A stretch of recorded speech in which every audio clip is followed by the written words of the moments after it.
Hello what's up guys, this is LS with RS. Welcome to new vlog. कैसे हैं आप सभी? उम्मीद करता हूँ आप सभी ठीक होंगे, खुश होंगे। हनुमान जयंती की बहुत बहुत शुभकामनाएं। आज है मंगलवार 23 अप्रैल और गाइस मैं आप लोगों के साथ एक बहुत इंपॉर्टेंट चीज़ शेयर करना चाहता हूँ। उम्मीद है कि आप लोग अगर नई बाइक या नई गाड़ी कुछ भी लेना चाहते हैं तो उसमें आपको इस चीज़ की काफ़ी हेल्प मिलेगी। तो ये है मेरी बाइक RS 200 जिसका मॉडल है अगस्त 2023। अगस्त में मैंने ये बाइक परचेज़ करी थी। 2 तारीख को इसकी बुकिंग कराई थी और 6 या 7 तारीख में इसको मैंने ले लिया था। और उसके बाद इसकी जो पहली सर्विस है वो मैंने स्वदेशी बजाज से ही करवाई थी। रामा रोड दिल्ली में स्वदेशी बजाज से मेरी बाइक ये खरीदी हुई है और 27 अगस्त को मैंने इसकी पहली सर्विस करवा ली थी। और उसके बाद इस बाइक को लेकर मैं आ गया चंडीगढ़। चंडीगढ़ में जब मैं यहाँ पर आया तो कुछ 10-15 दिन बाइक चलाने के बाद मैंने नोटिस करा कि बाइक के अंदर ये क्रैक हैं। जैसे देखिए, एक क्रैक ये है और दूसरा क्रैक ये है।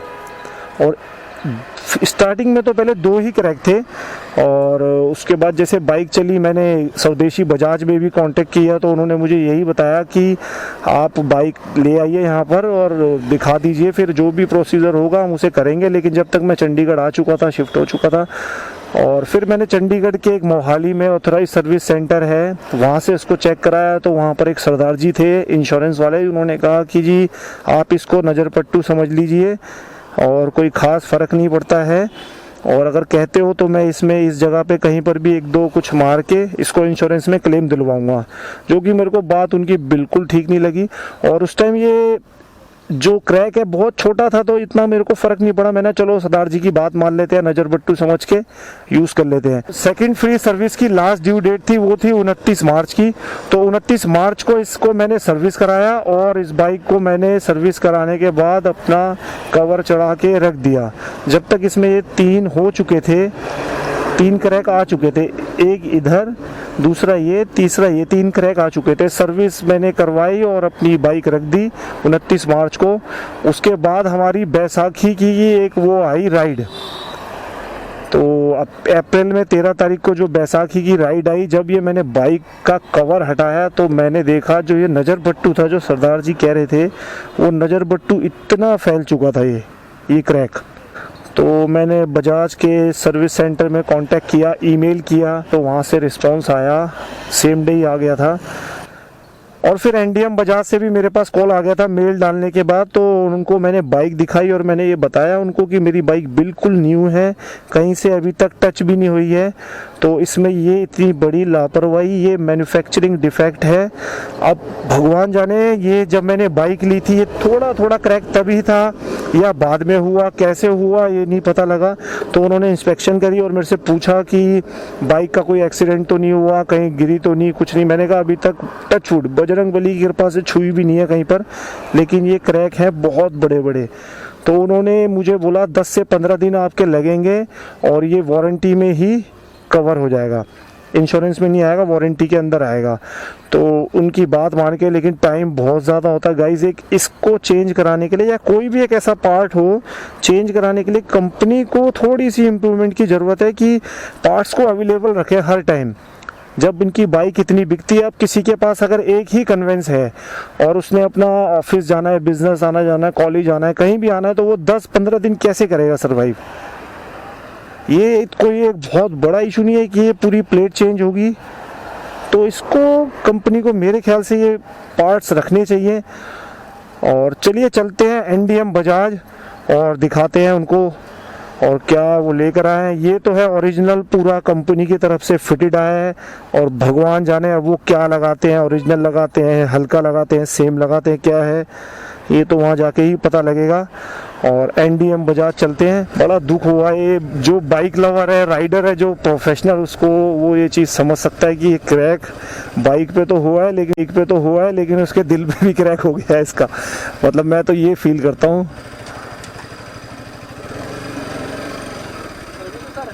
ये कवर चेंज करवाना है ये। और ये है ऑथराइज सर्विस सेंटर। इतना डिफ़िकल्ट होगा सोचा नहीं था कि एक बाइक का टैंक कवर लगाने के लिए पूरी बाइक की फ्रेमिंग खोलनी पड़ेगी, सीटें हटानी पड़ेगी और ये लग गया है इस पे नया टैंक कवर।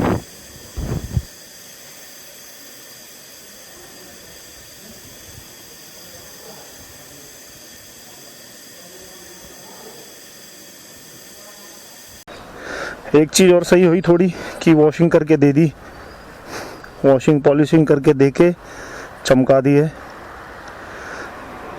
और फाइनली एनडीएम बजाज से मैंने बाइक का टैंक कवर चेंज करा दिया है। जो ये सब क्रैक थे वो नया आ गया ये टैंक कवर। अब बोल तो रहे हैं ओरिजिनल है, वैसे सर्विस सेंटर पे है तो इतना तो हमें ट्रस्ट करना ही पड़ेगा कि ओरिजिनल है। पर एक चीज़ सबसे पुअर रही, जो यहाँ पर जो पल्सर ब्रांडिंग होती है वो मिसिंग है, वो इनके पास अवेलेबल नहीं था, इसमें लगा हुआ नहीं आता। एक वो दूसरा था जिसका उन्होंने मुझसे बोला आप लगवा लो अगर लगवाना चाहते हो, वो केवल सिल्वर कलर का था, उसके नीचे ब्लैक कलर की पैडिंग नहीं थी, तो उसको मैंने रिफ्यूज़ कर दिया, रिजेक्ट कर दिया। मैंने कहा नहीं ये नहीं लगवाना मुझे, आप मेरे लिए दूसरा ही मंगवाइए। अब कर तो दिया है लेकिन 10 दिन बाद ये चेंज करके दिया इन्होंने।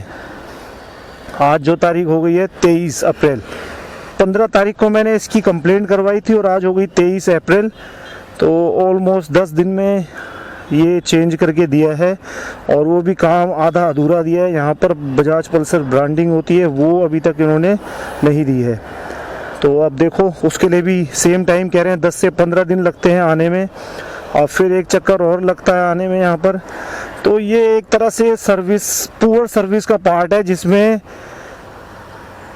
अपना टाइम वेस्ट होता है इसमें कस्टमर का, कि कस्टमर यहाँ पर आ रहा है बार बार चक्कर लगा रहा है। अब एक उसे ब्रांडिंग के लिए मेरे को दोबारा से आना होगा 15 दिन बाद, 10 से 15 दिन का मैक्सिमम गैप दिया है इन्होंने, और कितने टाइम में आती है पता लगेगा। और फिर आते हैं, और इस वीडियो को अब मैं तभी कंप्लीट करूँगा जब इसका पूरा हो जाएगा।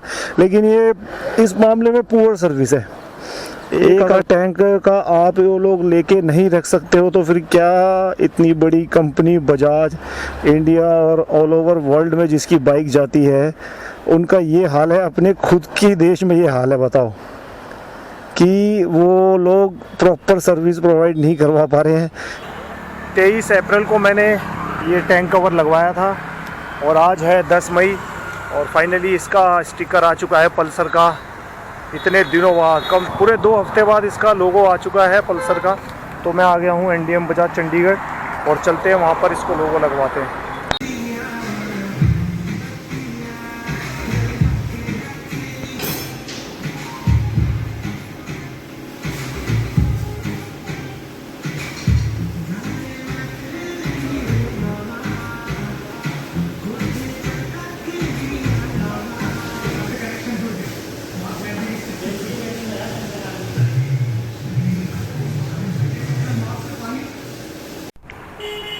तो फाइनली गाइस पल्सर का ये लोगो इस पे लग चुका है, स्टिकर दोनों साइड लग चुकी है। लग तो ओरिजिनल ही रहा है, पहले भी शायद ऐसा ही था। और इस पूरे प्रोसेस को होने में करीब 1 महीने से भी ज़्यादा का टाइम लग गया। एक छोटा सा टैंक कवर और स्टिकर को लगने में इतना टाइम लगता है, तो ये एक तरह से पुअर सर्विस है आज के टाइम में। इतनी बड़ी सिटी है चंडीगढ़, जिससे दिल्ली भी ज़्यादा दूर नहीं है, 4-5 घंटे का रास्ता है। फिर भी इस छोटे से काम में पूरा महीना लग गया है, और इस साइड से अभी भी ये स्टिकर अच्छे से नहीं चिपका है। तो जिन भाई साहब ने ये लगाया है उन भाई से मैंने कहा कि अभी ये नहीं लगा है, तो उन्होंने बोला है कि जो इसमें गोंद होती है गम, वो थोड़ी मेल्ट होगी, पिघलेगी धूप में जब रहेगी बाइक, तो वो ये चिपक जाएगा। तो उसी इंतज़ार में धूप में बाइक खड़ी करी हुई है, और मैं भी धूप में ही हूँ इस टाइम, और वेट कर रहा हूँ कि कब इसका गम पिघले और इसमें चिपके। दुनिया में कितना गम है, मेरा गम कितना कम है जो ये गम चिपक ही नहीं पा रहा। तो कम गम होने के कारण इसका वेट कर रहा हूँ थोड़ी देर धूप में खड़ी करके कि ये चिपके। इस साइड से भी है थोड़ा लूज़। ये है अपनी RS। वीडियो अच्छी लगी हो तो वीडियो को लाइक करना, शेयर करना, कमेंट करना, चैनल को सब्सक्राइब करना, और इस वीडियो को शेयर करना ज़्यादातर लोगों के साथ, कि ताकि वो भी नई बाइक लें या गाड़ी लें तो इन चीज़ों में अवेयर रहें, केयरफुल रहें, गाड़ी को, बाइक को अपनी अच्छे से चेक करके फिर लें। Thank you.